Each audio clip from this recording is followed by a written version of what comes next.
సరికొత్త వార్తలతో లేటెస్ట్ అప్డేట్స్తో మీ ముందుకు వస్తున్న కలం న్యూస్ ఛానల్ను సబ్స్క్రైబ్ చేయండి.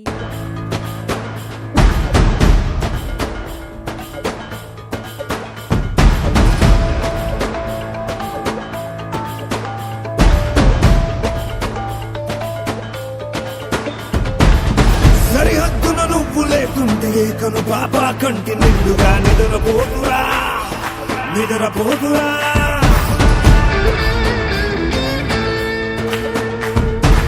నిలువెత్తున నిప్పు కంచెవై నువ్వుంటేనే జాతి బావుగా ఎగురుతుందిరా, పైకెగురుతుందిరా.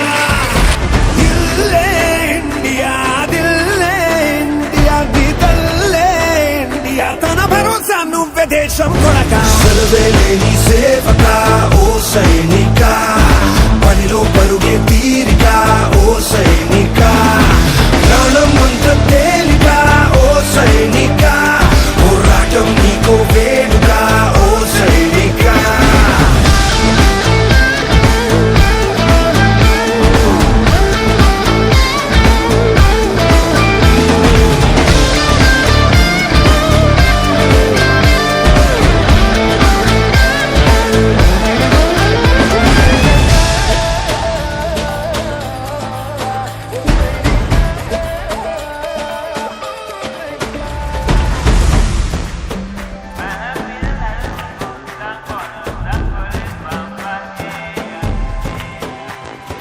దేహంతో విడిపోదే కథ, దేశంలో మిగిలుంటుందిగా.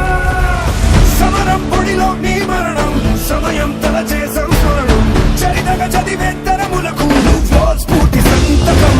వస్తులు లెక్క పెట్టవే ఓ సైనిక, పుస్తలు లక్ష్య పెట్టవే ఓ సైనిక, ప్రతి దుస్తుల సాక్షిగా ఓ సైనిక, ప్రతి పూట నీకో పుట్టుకే ఓ సైనిక.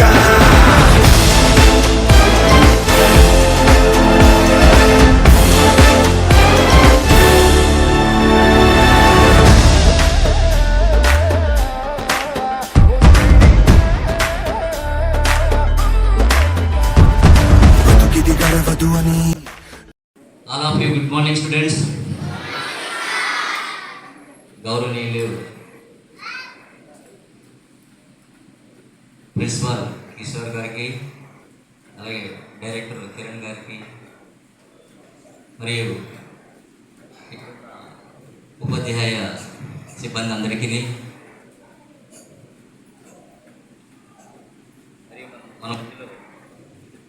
మన మధ్యలో వచ్చిన మా మేనేజర్ గారు అరుణ్ కుమార్ గారికి, మరియు ఫీల్డ్ ఆఫీసర్ గారికి అందరికీ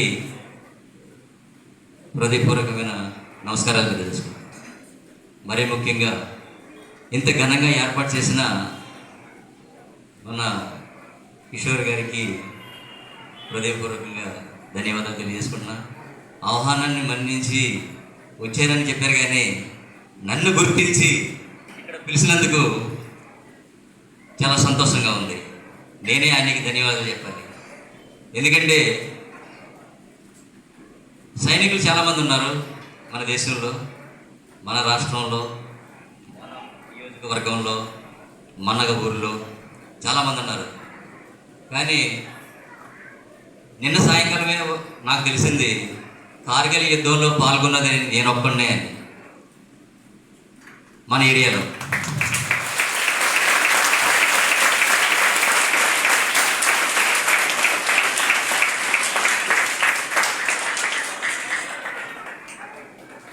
ఈ అవకాశం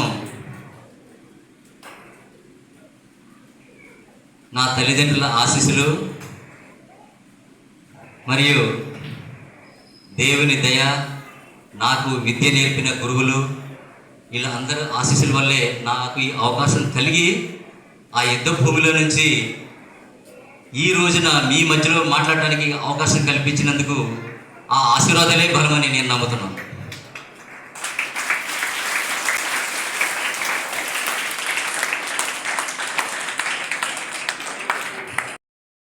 యుద్ధంలో పాల్గొని తిరిగి వచ్చిన తర్వాత 26 జూలై ఎప్పుడు ఆ యుద్ధ భూముల నుంచి బయటకు వచ్చిన వాళ్ళందరూ పుట్టినరోజు జరుపుకుంటారు. అలాగే నేను కూడా పుట్టినరోజు ఈ రోజే జరుపుకుంటాం. ఎందుకంటే మాకు రెండో జన్మ ఇది. ఎందుకంటే ఇది యుద్ధంలో పాల్గొన్నట్టుగా, అంటే సైనికులందరూ యుద్ధంలో పాల్గొంటారు, అది నార్మలే అని మేము దాన్ని పెద్దగా తీసుకోలేదు. కానీ తర్వాత మేము బయటకు వచ్చిన తర్వాత, అంటే మేము చేసిన పనికి ఇంత విలువ ఉంటుందా అనేది తర్వాత అర్థమైంది. ఎందుకంటే సైన్యం యుద్ధం కోసమని కాదుగా, దేశ రక్షణ కోసం మేము ఆర్మీలకు చేరడం జరిగింది. నేను 19వ ఏటనే ఇంటర్మీడియట్ సెకండ్ ఇయర్ చదువుతుండగా డిఎన్ఆర్ కాలేజీ నుంచి ఎన్సీసీలో స్పిరిట్, అంటే మంచి స్పోర్ట్స్ వాటిలో ఉండేవాడిని.